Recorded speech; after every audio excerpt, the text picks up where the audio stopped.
Daniela, I'm hearing from current and former high-level police officers that say, despite what the Globe and Mail or Daniel Dale at CNN are reporting about, 40 kilograms is it. No, Canadians have no idea the level of criminal money laundering running through our cities that's connected to this. So that's the issue. I just want to add, before we look, where do we go from here? What Mark is saying about a hurricane, that hurricane is going to hit us with 25% or more if we don't put a real fentanyl czar in place. That is someone with credibility that the U.S. government, look, they're not going to be fooled if you put a Justin Trudeau office lackey in that position.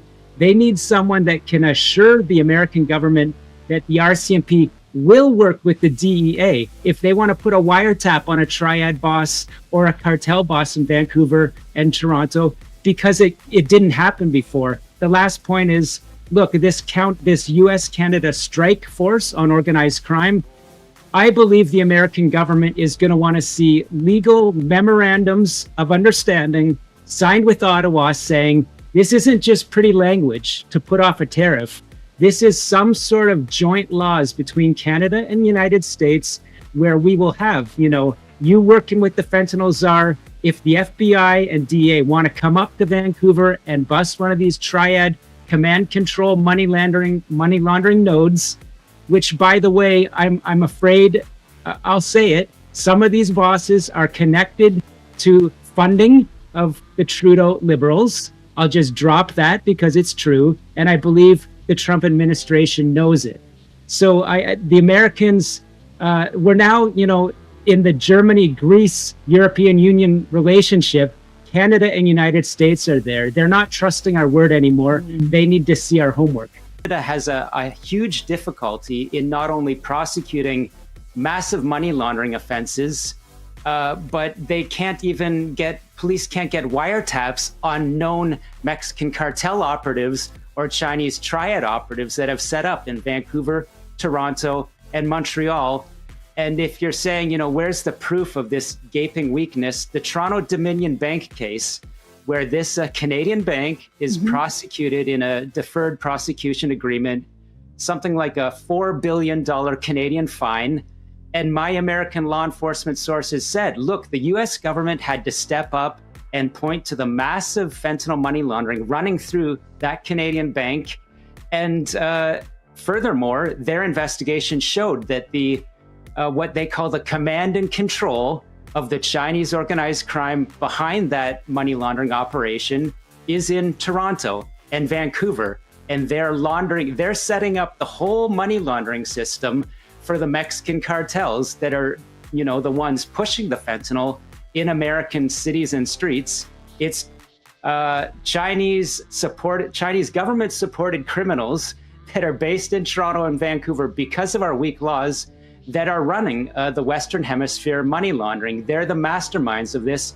And as my DEA sources say, not many people know that Chinese organized crime is at the top of the food chain for international organized crime in the Western Hemisphere. It's not even the cartels. That it's a whole economic system that's based on, money moving around the world in so-called underground banks that are connected to Chinese diaspora communities and organized crime that, shocking to believe, is supported by Beijing. One of the things that Pierre was talking about in his video yesterday was how there are these super labs that exist in Canada. You mentioned Falkland, British Columbia. I think there was a raid and they found just incredibly sophisticated drug super labs that, are straight out of a Hollywood movie or Breaking Bad.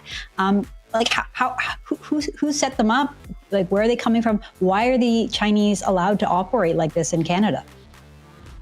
I've been talking to off the record police sources on that Falkland lab case for a while. So let's draw the mind map. This massive industrial scale lab is tucked up into a mountainous town not too far from the Alberta border in British Columbia that has 2 police officers. So it's up there in the woods. There's a fairly, I'm told, sizable motorcycle outlaw gang population in the area. But my sources are very firm in saying this is Mexican cartel run, Chinese Triad run, and there are even, as I am told, Iranian state-sponsored crime indications in this operation at the highest levels. And so it could be, the very well-entrenched biker gangs and the street gangs in BC that are running the product around. But when it comes to shipping the precursors into Vancouver's port, remember those 1,000-kilogram seizures I told you about, there's a lot that's not being seized. It's being moved into Vancouver's port, which is controlled by organized crime pretty extensively. Those precursors are sent up to an area of British Columbia with not many police. And then the product, the RCMP confirmed this, is exported out of British Columbia. So it goes, as I know, to Australia, it goes to Japan, it goes to the United States, and that's by shipping. And it gets very complex. I come back to your question, why is so little comparatively caught at a land border? Well, it's being shipped back out of Vancouver port and moved around the world in sophisticated. Can you help us understand, why don't they find it in the ports? What is the procedure? Are people just allowed to pack their own trailers and put them in without inspection? I'm just trying to wrap my head around how so much drugs are passing through our Canadian cities without being stopped and detected. This is a huge story. And again, this is why the US intelligence and law enforcement community and politicians like Trump now very openly are concerned. In the 1990s, we had federal port police in Vancouver. As I've written in Willful Blindness, my book, and for the Bureau very recently, documents say that Canadian police were afraid, were outraged when the Christian government pulled the federal port police out of Vancouver and in Canada's other ports and privatized those ports. So what occurred is that foreign organized crime entities were able to apply for docking facilities in Vancouver. The Hells Angels infiltrated the Union. Let's just keep focused on Vancouver. And as one of my police expert sources, Gary Clement, says, who's investigated this for years and warned about it for years with no result, the fox is running the henhouse for the ports. There's maybe, the latest figures I hear are 1 to at top 5% of containers coming in to Vancouver port are searched. And some of this is open source information. Some of it, I'm telling you, is historical intelligence documents.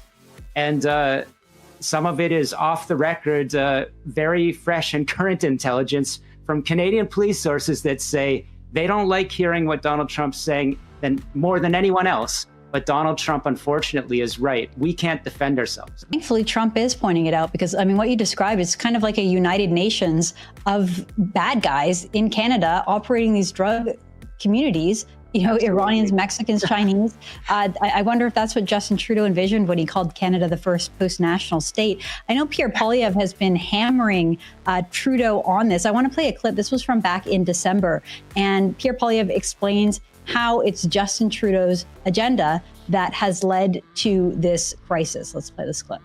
Results are in on the Prime Minister's radical liberalization of hard drugs. He teamed up with the BC NDP to decriminalize fentanyl, crack, and heroin. He lowered jail sentences for mass producers of deadly fentanyl. And 80% of the fentanyl made in Canada is done so using ingredients that are not even regulated, but come right into our country where they're cooked into that poison, now threatening our trade relationship with the U.S. Will he reverse his radical liberal drug agenda to save lives and jobs?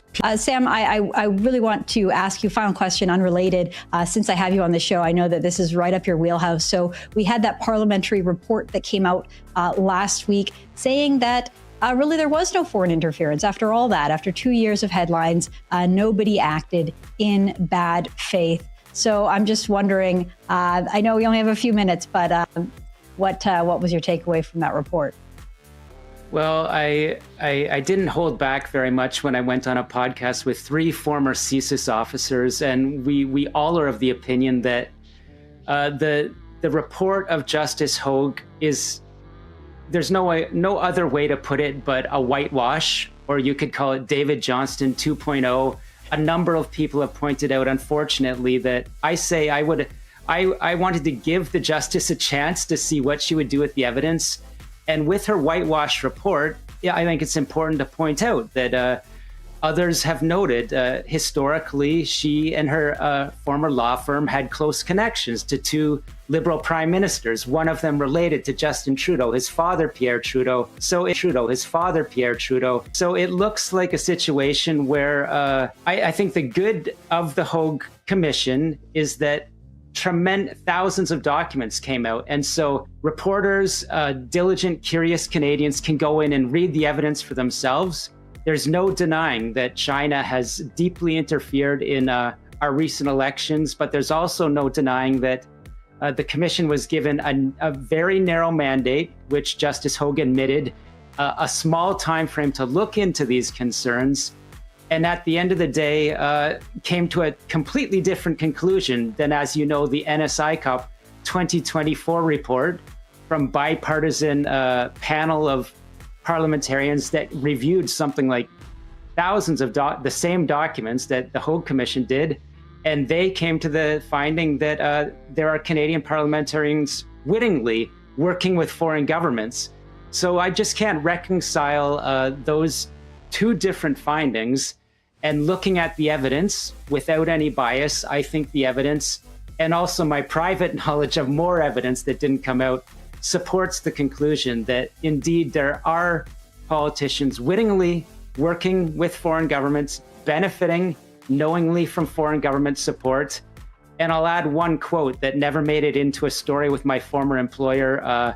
My colleague Stuart Bell talked to one of his RCMP sources for one of our stories, and the source said, the amount of politicians entangled in foreign interference is large, and the honest ones had better wake up and understand what they're getting involved with.